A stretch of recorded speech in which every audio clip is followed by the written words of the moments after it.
Hey guys, Zeeshan here for Zeeshan Tech, and so welcome to my second requested video. If you don't know what that is, it's a video where I talk about any question that you might have that you've proposed to me on Facebook or Instagram or Twitter or even on one of my videos as well. So if you ask me a question and I'll answer away in one of my videos, it's a bit like a Q&A type of thing. So my first one is about how to save battery life.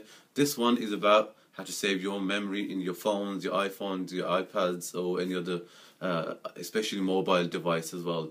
So one of my first tips really is about decluttering your phone.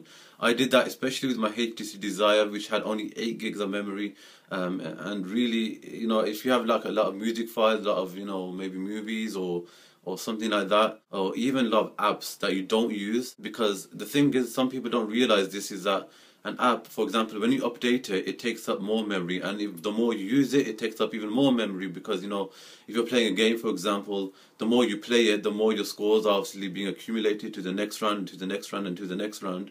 It's actually that takes up memory. You can't. It doesn't just happen out of thin air or in the cloud or anything like that. It does actually take up more memory. So the first tip I would give you guys is to actually declutter your phone or your tablet. Take off those apps that you don't really use.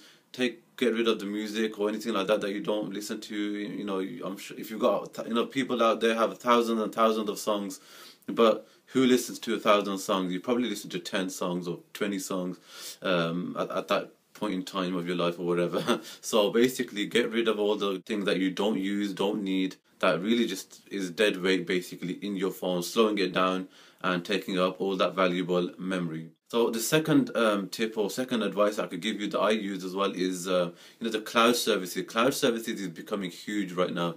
For example, you have iCloud for any iOS users out there.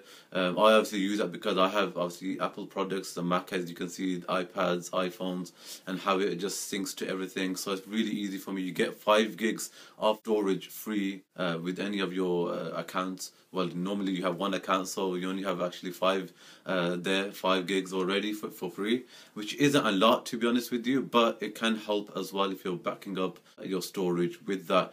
You can obviously upgrade with iCloud from an extra 10 gig, which is I think about £14 or so, and you can obviously increase that all the way up to about 50 gigs. Now that also accumulates what you already have, which is that 5 gig like I just mentioned.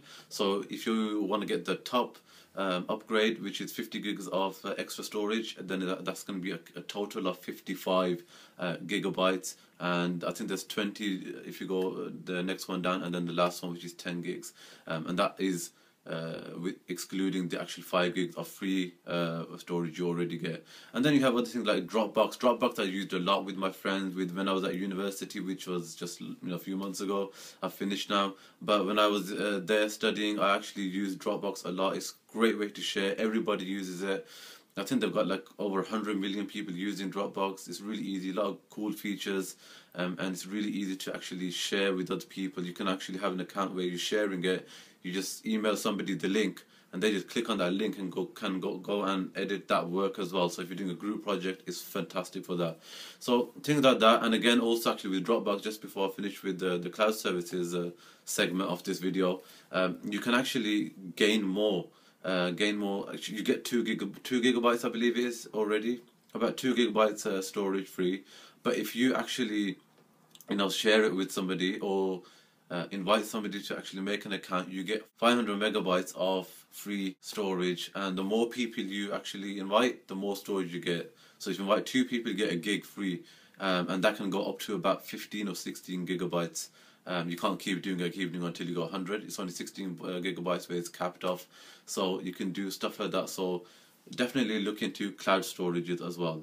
So last but not least, guys, is with regards to memories, saving memory, is that use different kind of products out there for different kind of things. When it comes to memory, storing different kind of content out there and all that kind of stuff. For example, I have an iMac, I have an iPad, and I have an iPhone as well. Now the iPhone is for, I'll use that mostly for, say, audio and photos. An iPad, for example, you'll use it for movies and maybe even books as well, which take up quite a bit of memory as well. And then you have the iMac as well, and that's really where you should more concentrate on productivity, on for example, iMovie. So if you're a person who does a lot of editing on videos, on photos, do it on a computer basically, not on a mobile device, because firstly they're not powerful enough, secondly they don't have the storage or the capacity to actually store any of your your content. Now and if you're doing video and you're doing stuff like that and you do it on a regular basis, it does take a lot of storage, so you do need to watch out for that. So really my biggest advice would be to really look at not just the other 2 points that I made about decluttering your products, your iPhone, your iPad or whatnot, or using cloud services, which are also great, but also use your devices for different things. That will really help you out, I think, in the future as well. Normally, for example, I know people who use an iPhone, for example, and have games on it, have editing software on there like iMovie. Even though it's little software, it's not the main actual software they're gonna get on a desktop, but still it does take up a lot of space. Have movies on it, have different pictures, video, music, books. Having all this thing on a phone, even if your phone is actually a 32 gig or a 64 gig capacity storage in there, still I think it's better and it's safer to actually use it on maybe on separate devices, just so you're not overpowering it with so much information, so much content that maybe your phone can't handle. I mean, at the moment I think an iPhone has about like an A6 chip or something like that. You need to actually use it on a separate, because it may not be able to power it all the way you would like. And again, the whole experience of actually using a phone in particular is different to using a tablet, and is different to using a laptop or a desktop like I have.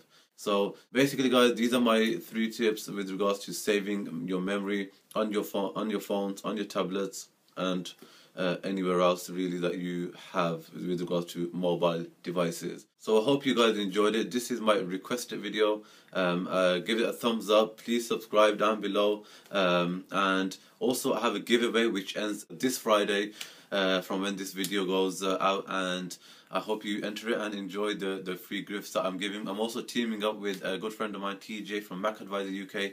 Maybe some of you guys know him already or came from his video to mine, so I thank you for that. I do want to give all you guys a big thank you for coming over to my channel and subscribing.